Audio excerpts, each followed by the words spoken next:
मलिक, बताइए ये क्या हो रहा है, क्या एटीट्यूड है, ये इस पे हमारा क्या रिएक्शन है, क्या रिजल्ट है?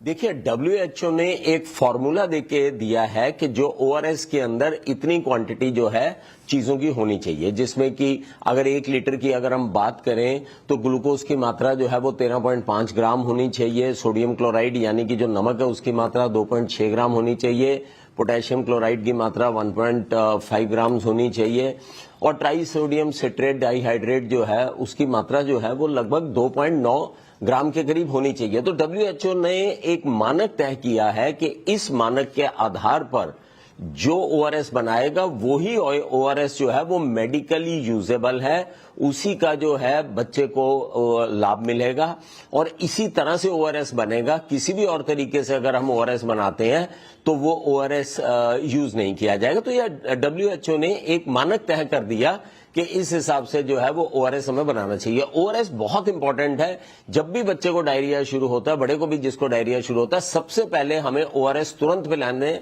देना चाहिए। उसके बाद में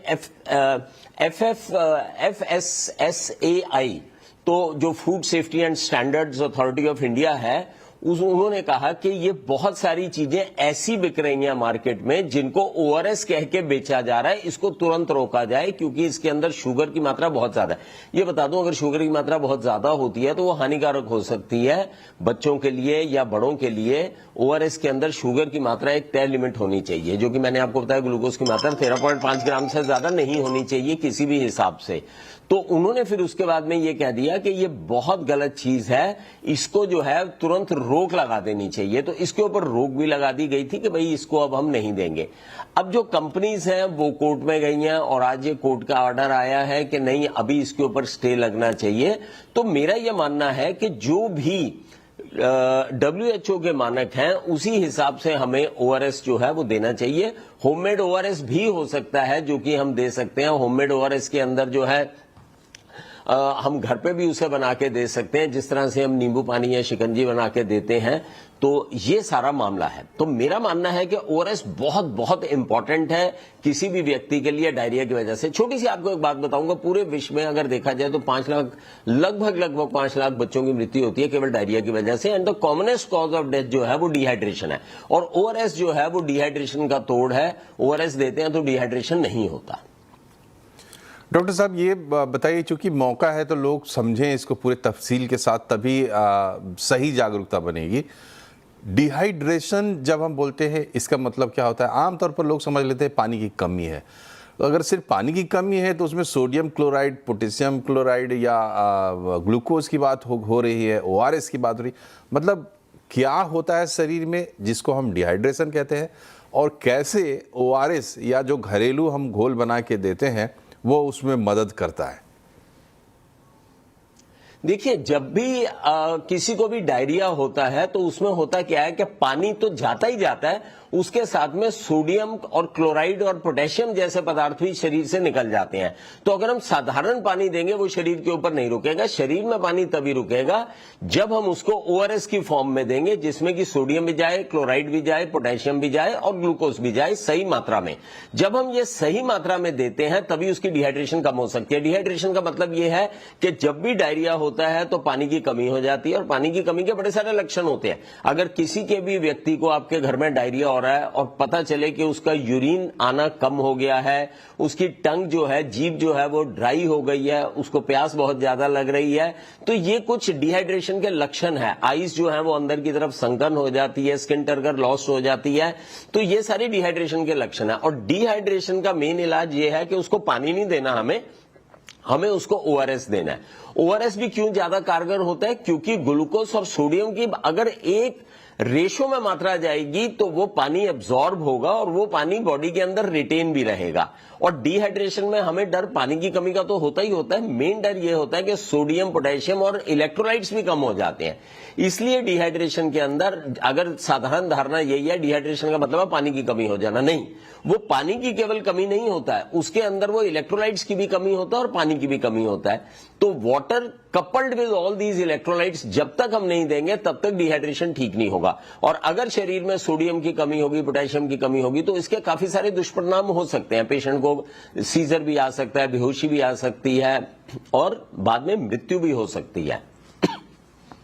जी, तो डिहाइड्रेशन दरअसल एक खतरनाक फिनोमिना है, किसी के लिए भी, बच्चे के लिए तो बहुत भारी पड़ती है क्योंकि उनका बॉडी वेट कम होता है, तो ऑब्वियसली उसके हिसाब से उनके बॉडी में पानी भी कम होता है, तो और पानी कम हो जाएगा तो दिक्कत होगी। लेकिन बात सिर्फ पानी की नहीं, उन पोषक तत्वों की भी है जो कि आपके शरीर में मौजूद होते हैं विलेय के रूप में, सोल्यूशन के रूप में, पानी के साथ साथ। डॉक्टर स्वाति माहेश्वरी भी हमारे साथ जुड़ गए हैं। डॉक्टर माहेश्वरी, हम बात कर रहे हैं कि ओआरएस के नाम पर, ओआरएस का नाम लगा के कोई भी प्रोडक्ट लोग बेच रहे हैं और अब उस पर एक गाइडलाइन आई है, एक एडवाइजरी आई है। पता नहीं ये एडवाइजरियाँ कितनी उपयोगी होती है। जाहिर सी बात है कानून में जो छेद है उसका इस्तेमाल करके इस तरीके के प्रैक्टिस किए जाते हैं।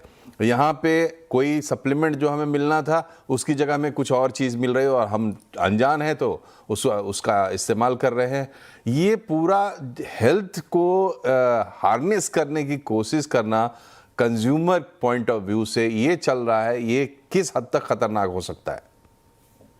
देखिए बिल्कुल मनोज जी, और ये बहुत अच्छी पहल है एफएसएसएआई की तरफ से कि केवल फूड सेफ्टी हैजार्ड के लिए नहीं, वो इस तरफ भी ध्यान दे रहे हैं कि जो चीजें मार्केट में इस वक्त मिल रही हैं, वो अगर कुछ ऐसी चीजें हैं खास तौर से जो कि हमारी मेडिकल दवाइयाँ या हमारे मेडिकल जो घोल हैं या जो हमारे मेडिकल चीजें हैं उनसे मिलते जुलते जो नाम है उनका उपयोग अगर वो लोग कर रहे हैं तो उस पर अंकुश लगाने का प्रयास किया जाए। देखिए ओआरएस की ही अगर हम बात करें तो बहुत सारे ऐसे ड्रिंक्स हैं जो ओआरएस, क्लोजर टू ओआरएस या डिहाइड्रेशन के लिए या डिटॉक्स वाटर या इस तरह की टर्मिनोलॉजीज को यूज करके लोगों को बेवकूफ बना रहे थे, क्योंकि जो ओआरएस का कॉम्पोजिशन है ये देखा गया कि इन ड्रिंक्स में बहुत ज्यादा शुगर थी, बहुत ज्यादा जो है इन लोगों ने इस तरह की चीजों का इस्तेमाल किया जिससे कि बच्चे का डिहाइड्रेशन ठीक नहीं हो रहा था बल्कि उसका डिहाइड्रेशन और ही वर्सन हो रहा था और खराब हो रहा था। तो ये जो चीजें थी, लोग भ्रमित हो रहे थे कि हमें डॉक्टर ने ओआरएस बोला है तो हम ये वाला ओआरएस ले लेते हैं क्योंकि ये जो है बच्चा आसानी से पी लेगा या ये मीठा मीठा है तो बच्चा आसानी से पी लेता है इसको, वरना ओआरएस कई बार बच्चों को इतना टेस्टी नहीं लगता और इसलिए बच्चे जो है उसे पीने में आनाकानी करते हैं।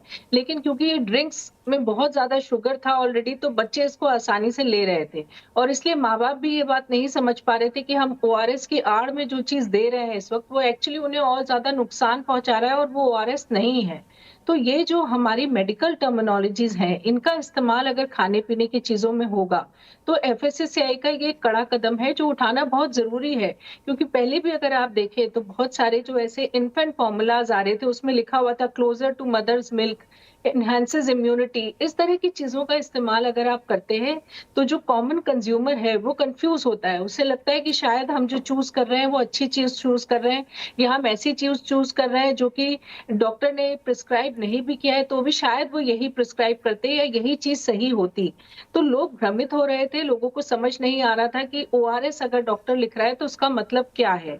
और बहुत सारी ड्रिंक्स ऐसी मिलनी शुरू हो गई, बहुत सारी चीजें ऐसी हैं खास तौर से जो बच्चों को लुभाने के लिए होती है और पेरेंट्स नहीं समझ पाते कि हम गलत चीज का चयन कर रहे हैं।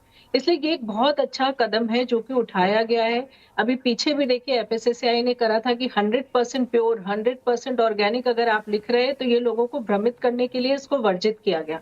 तो बहुत सारे ऐसे स्टेप्स हैं जो अभी एफएसएसएआई को और उठाने चाहिए, जहां पर बहुत सारी चीजें ऐसी बिक रही हैं जिनकी लेबलिंग सही नहीं है। लेबलिंग अगर है तो वो भ्रमित करने के लिए बनाई गई है, इस तरह की टर्मिनोलॉजी का इस्तेमाल हो रहा है जो कि गलत है।